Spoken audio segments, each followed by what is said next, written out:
bien, bienvenue pour cette vidéo sur les inégalités environnementales au sein de ce cours sur ces transitions socio-environnementales. Pourquoi on s'intéresse aux transitions socio-environnementales? D'abord parce qu'il y a des limites planétaires, des nouveaux enjeux auxquels nous devons faire face, avec aujourd'hui, comme on peut le voir sur cette représentation, 7 des 9 limites planétaires qui sont dépassées, dont une que vous connaissez certainement bien, qui est le changement climatique. Bien sûr, ici, nous ne voyons pas l'humanité, nous voyons uniquement des éléments concernant nos écosystèmes, mais l'humanité y est bien présente. En effet, c'est l'humanité qui fait pression et qui conduit au fait qu'il y ait ces limites planétaires. Et puis c'est aussi à partir d'elles que sont définies les limites planétaires, puisque quand on met ici une limite de zone de sécurité, une limite de zone à haut risque, ce n'est pas pour la planète ne risque pas d'exploser, c'est bien les sociétés humaines qui sont en danger, et c'est elles qui risquent à terme de ne pas pouvoir continuer à exister. On est bien une idée ici de sauver la planète, et pas de... On est bien sur une idée ici, de sauver nos sociétés humaines, et pas uniquement de sauver la planète.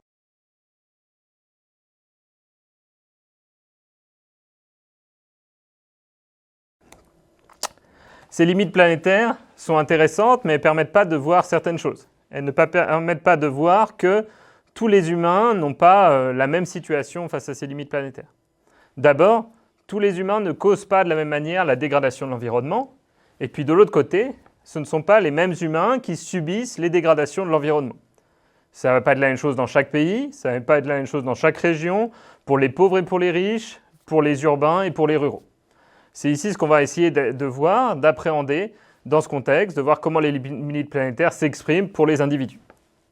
Ce qu'il faut voir d'abord, c'est qu'on se retrouve face à un contexte où on a donc, comme on le voit ici, une crise écologique majeure, mais qui se situe dans un contexte où on a en fait plusieurs crises. On a aussi une crise de la production, avec la nécessité d'une transition énergétique, la nécessité aussi de faire face à des enjeux géopolitiques, à des enjeux de nouveaux investissements nécessaires sur des technologies vertes. On a dans le même temps une crise financière un peu latente et de la dette qui continue à exister.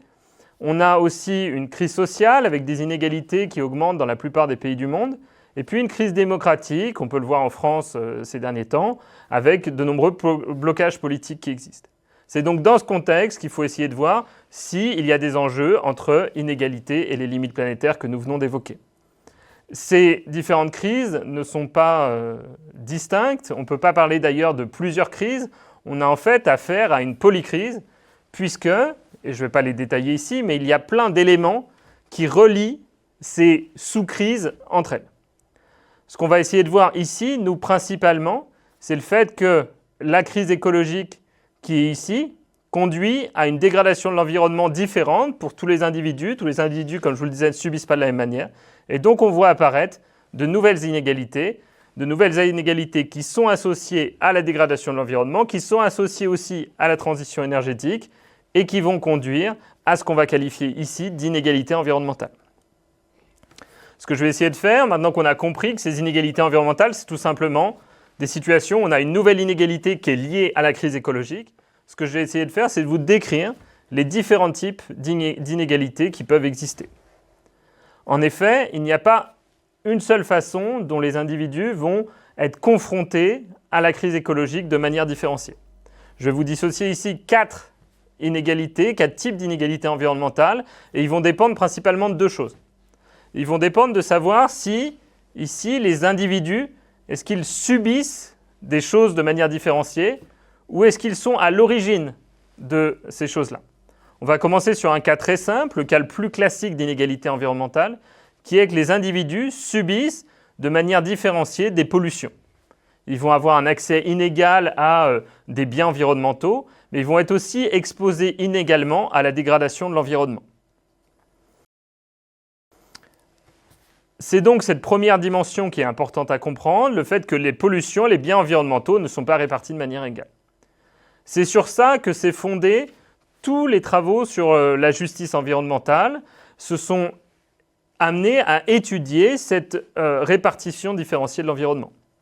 J'en montre ici un exemple, qui est l'exemple fondateur de la justice environnementale, qui est autour de ce que subissaient des populations afro-américaines qui étaient à proximité de dépôts de déchets toxiques.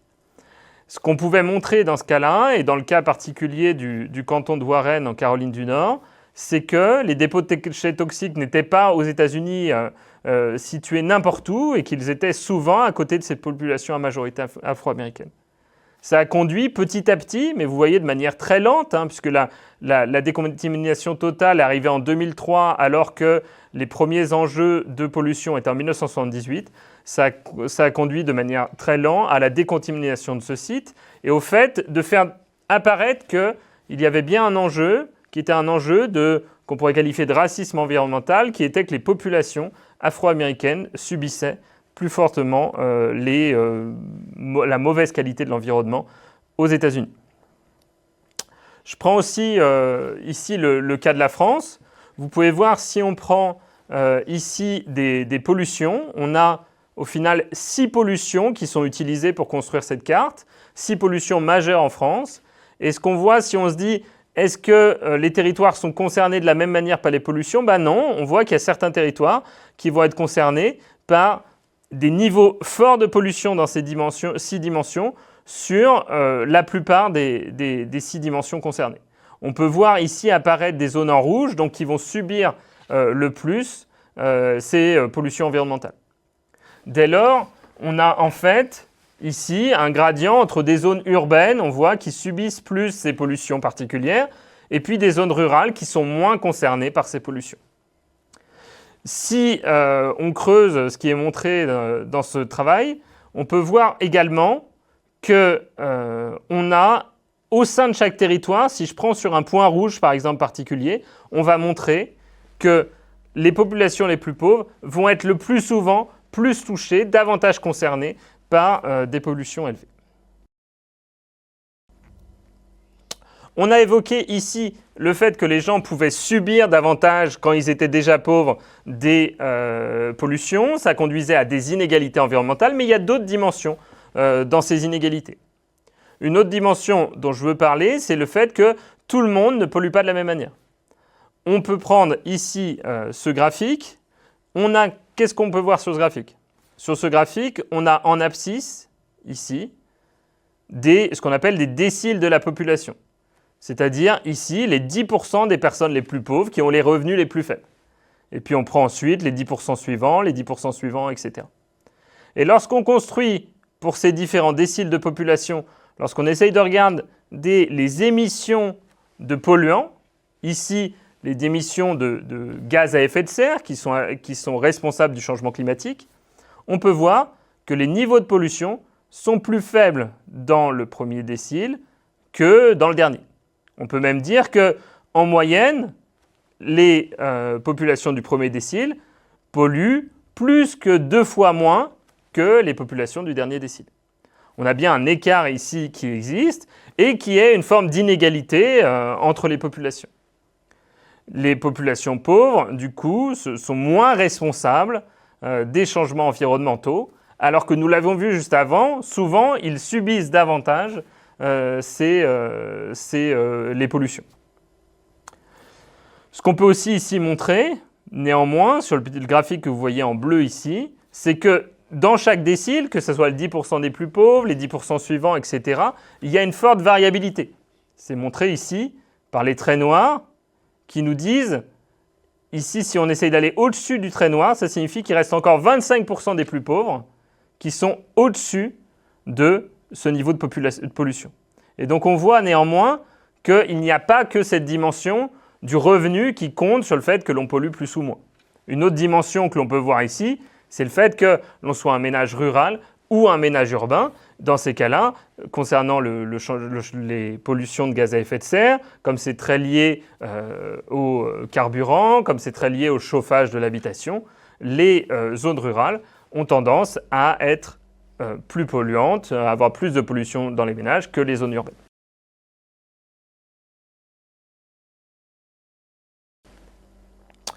On voit ici donc qu'on a des inégalités concernant les pollutions.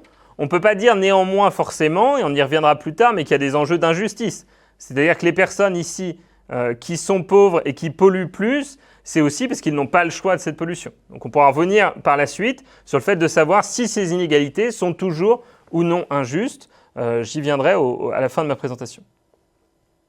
Donc là, ici, on a deux dimensions. Est-ce que je subis des pollutions de manière différenciée? Est-ce que je cause des pollutions de manière différenciée? Et puis on peut aller sur une troisième dimension qui a été importante ces dernières années, qui est le fait que il y a plein de politiques aussi qui se mettent en place. On peut prendre une politique qui est bien connue, qui est la taxe carbone qui a voulu être mise en place au niveau des ménages. Eh bien, lorsqu'on va mettre en place ce type de politique, ça ne va pas avoir les mêmes effets sur tous les ménages.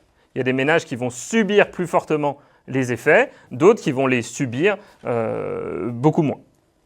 Ici, je vous montre juste ce graphique-là. Sur ce graphique, qu'est-ce qu'on peut voir? On peut voir ici, sur la courbe en bleu, vous avez maintenant non plus des déciles, mais des quintiles. Ici, c'est les 20% des plus pauvres. Ici, les 20% suivants, etc., etc. Et qu'est-ce qu'on voit? On voit que la fiscalité énergétique, les taxes que sont payées par les populations sur l'énergie, eh bien, représentent 7,2% des revenus pour les ménages du premier quintile, et elles représentent uniquement 2,1% des revenus du dernier quintile. Et donc on voit là que lorsqu'on met en place une politique écologique, eh bien tout le monde ne va pas être touché de la même manière. Il y a des effets sur les inégalités qui sont là des inégalités directement économiques. C'est-à-dire que si je mets en place une taxe carbone, les plus pauvres vont subir le fait d'avoir une perte de revenus qui va certainement être plus forte que les populations les plus pauvres. J'en finis avec cette conclusion du rapport dont est issu ce graphique, qui est que la fiscalité énergétique, ici, est donc régressive, c'est-à-dire que son poids dans les budgets des ménages est inversement proportionnel à leurs revenus. Plus on est riche, moins ça représente une part importante de son revenu. Donc ça fait trois dimensions des inégalités, et celle-ci, cette troisième dimension, elle est particulièrement importante, parce qu'aujourd'hui, elle est à l'origine de deux des dernières crises sociales qu'on a pu avoir en France. Vous voyez ici, du coup, que quand il y a la volonté politique de mettre en place une taxe carbone, ça conduirait certainement à une aggravation des inégalités, sauf si on a des dispositifs, et on ne le développera pas ici, pour essayer de corriger cela, mais sans dispositif pour corriger cela, ça conduit à une aggravation des inégalités. Et on pourrait se dire que ça va faire qu'on va avoir des inégalités supplémentaires. Et finalement, souvent, ces dernières années, ce n'est pas ça que ça a donné. Ça a au contraire donné un rejet des politiques environnementales. Donc ça a retardé la protection de l'environnement. Ce qu'il faut voir aussi, c'est que ça a retardé la protection de l'environnement, mais pas parce que les personnes étaient contre la protection de l'environnement, mais principalement parce que derrière cette taxe carbone, on viendra après sur la taxe concernant les agriculteurs, il y avait des enjeux pour eux de justice sociale. On l'a eu, et c'est mon premier exemple, sur la crise des Gilets jaunes, qui s'est cristallisée au début sur le rejet de la taxe carbone, et ça s'est cristallisé autour de sentiments d'injustice vécus par les personnes, autour d'inéquités entre ruraux et urbains, certains qui pouvaient plus facilement modifier leur niveau d'utilisation de carburant que d'autres. Et puis, ça a mis en avant le fait qu'il y avait une tension entre l'enjeu de finir son mois et l'enjeu de sauver la planète. Mais cette tension, elle existait bien sûr, mais il n'empêche, ça ne signifiait pas que les gens n'avaient pas la volonté d'avoir une planète vivable. Le deuxième exemple, et on peut montrer du coup que ce n'est pas que forcément les ménages qui vont être touchés, ça peut être aussi, vous pouvez être touché en tant que travailleur, vous êtes touché en tant que chef d'entreprise, en tant que consommateur, il y a plein de façons d'être concerné par ces inégalités environnementales. Et donc là, les agriculteurs ont eu des enjeux autour de savoir est-ce qu'une politique allait être mise en place, c'est-à-dire le fait qu'on allait se mettre à taxer les carburants qu'ils utilisaient, avant ils étaient détaxés. D'un coup, on allait se mettre à taxer les carburants qu'ils utilisaient, c'est-à-dire le gasoil non routier. Et bien là, il y avait une perception, est-ce qu'elle était réelle ou pas, ça restera à discuter, mais il y avait une perception par les agriculteurs que c'était relativement injuste, avec, quand on regarde des enquêtes sur le sujet, des sentiments d'abandon, un ras-le-bol des normes et de l'administratif, et aussi une revendication qu'ils doivent avoir une juste rémunération. Donc à chaque fois, il y a des rejets, et ces rejets se passent sur des exigences de justice sociale. La dernière dimension que j'évoque, c'est le fait que, comme tout à l'heure, on pouvait subir ou générer les pollutions, eh bien on peut subir les politiques et puis on peut aussi être à l'origine de ces politiques-là. Et ce qu'on peut montrer là aussi, par exemple dans le cadre des parcs naturels, c'est que toutes les populations ne vont pas réussir de la même manière à influencer ce qui va être autorisé ou interdit dans un parc naturel. Par exemple, des usages récréatifs avec des associations qui sont constituées, souvent des gens assez aisés, vont réussir à faire autoriser une pratique, par exemple, d'escalade dans un parc, alors que certaines promenades, pour des populations plus défavorisées, moins organisées, vont être proscrites. Donc on a bien ces 4 dimensions d'inégalité, et tout l'enjeu après est de savoir si ça conduit au final à des injustices ou non. Parce que on peut bien sûr avoir des inégalités sans qu'il y ait injustice. Au final, on peut, de manière très schématique, considérer un continuum entre des différences, des inégalités et des injustices. On a tous des différences entre nous, mais on ne veut pas forcément avoir ce qu'a le voisin. Ce n'est pas forcément, ici, ce que dit Chauvel, une ressource socialement prisée. Et donc, ces différences ne conduisent pas forcément à des inégalités. Une fois qu'il y a des ressources socialement prisées qui sont rares, qu'on ne peut pas tous avoir, et qui sont répartis différemment suivant les individus, on peut parler d'inégalité. Pour autant, toutes ces inégalités ne sont pas forcément injustes. On va pouvoir essayer de mesurer ces inégalités, savoir à quel point c'est inégal, mais il va falloir derrière dire l'injustice, et il faut pour ça avoir une autre méthode pour le faire.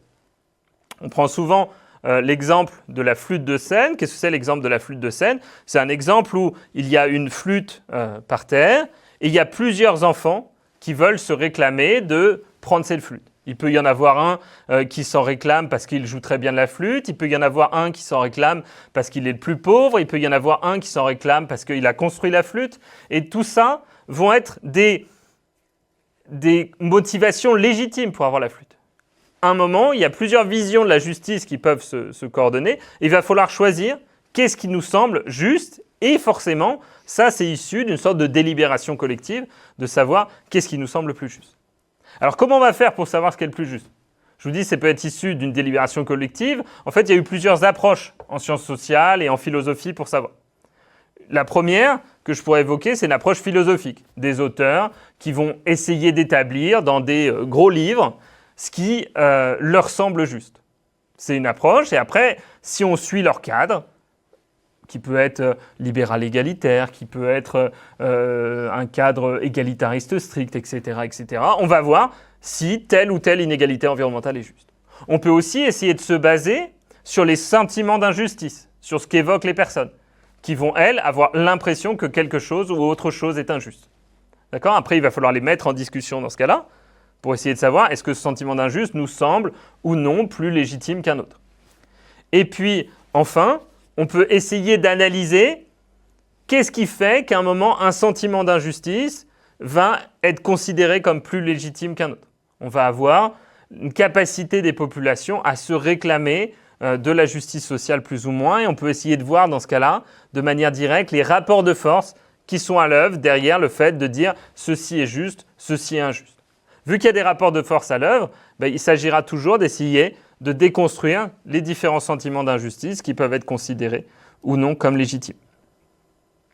Derrière tout ça, au final, ça a amené et ça amène toujours à plein de travaux en sciences sociales qui se posent la question d'identifier l'ensemble des enjeux de justice quand il s'agit d'environnement. Ces enjeux-là, on a aujourd'hui plein de travaux sur ce sujet, mais en fait, ça remonte à très loin. Je le montre ici à travers cette citation, je vais juste prendre la deuxième phrase. De plus, l'aération est rendue difficile par la mauvaise et confuse construction de tout le quartier. Et comme beaucoup de personnes vivent ici dans un petit espace, il est aisé d'imaginer quel air on respire dans ces quartiers ouvriers. Donc vous voyez qu'ici, on a un enjeu de population ouvrière qui souffre d'une mauvaise qualité de l'environnement. Mais on est là, dans les travaux d'Engels en 1845, et bien loin des enjeux de justice environnementale qu'on évoque aujourd'hui. Bien loin et si proche parce qu'on retrouve en fait des enjeux qui sont relativement similaires. Donc c'est une problématique qui existe depuis longtemps et on identifie là chez Engels, mais aussi dans le courant hygiéniste, beaucoup de travaux qui discutent de cet enjeu d'avoir un environnement sain pour tous. Je vous évoquais après le cas du canton de Warren, où il y avait ces dépôts de déchets toxiques dans des quartiers afro-américains. Et c'est là qu'est né le mouvement de la justice environnementale moderne. C'est là qu'est née cette capacité, cette justice environnementale comme mouvement social, c'est-à-dire de se réclamer d'un droit à avoir un air de qualité. Dès les années 1980, on a ça, mais on a ça qui se développe aussi dans les relations nord-sud, par exemple, avec des pays du sud qui disent qu'ils souffrent de pollution environnementale qui viennent des nord. On peut aussi avoir ça dans les contextes européens, etc., etc. Donc cet enjeu de justice environnementale, à partir des années 1980, il va diffuser petit à petit. Et vous voyez ici, il se construit comme mouvement social. Il se construit avec une revendication qui vient d'en bas par des populations défavorisées qui vont se réclamer d'une justice supplémentaire. Ce qu'il faut voir aussi, c'est que cet enjeu environnemental, il n'arrive pas seul. La question écologique, elle n'arrive pas sur un terrain vierge, sans enjeux sociaux préexistants. Ce qui est intéressant de voir ici sur les populations afro-américaines dans les 1980, c'est que ça se conjugue avec tous les mouvements sociaux autour de ce qu'on appelle les civil rights, c'est-à-dire autour des droits pour les populations afro-américaines aux États-Unis. Donc on a ces enjeux d'inégalité environnementale, et puis après, il y a l'enjeu de savoir dire ce qui est juste ou injuste. Et pour dire ce qui est juste ou injuste, il y a toujours au moins 3 dimensions qu'il faut prendre en compte, et c'est ce que nous propose Schlossberg. C'est des enjeux de distribution, de savoir qui a plus ou moins accès à tel ou tel aspect des enjeux écologiques. Est-ce qu'on a la capacité à participer aux prises de décision qui vont être associées à cette distribution différenciée? Et enfin, est-ce qu'on reconnaît notre vision de ce que serait une planète saine et notre relation que l'on considère entre les humains et puis les écosystèmes. Donc voilà ce qui peut donner un premier aperçu. Bien sûr, il y a plein d'autres travaux sur le sujet. Vous pouvez aller lire plein d'ouvrages sur ce thème et qui peut donner un premier aperçu des enjeux d'inégalité environnementale. Et je vous remercie pour votre écoute lors de cette présentation.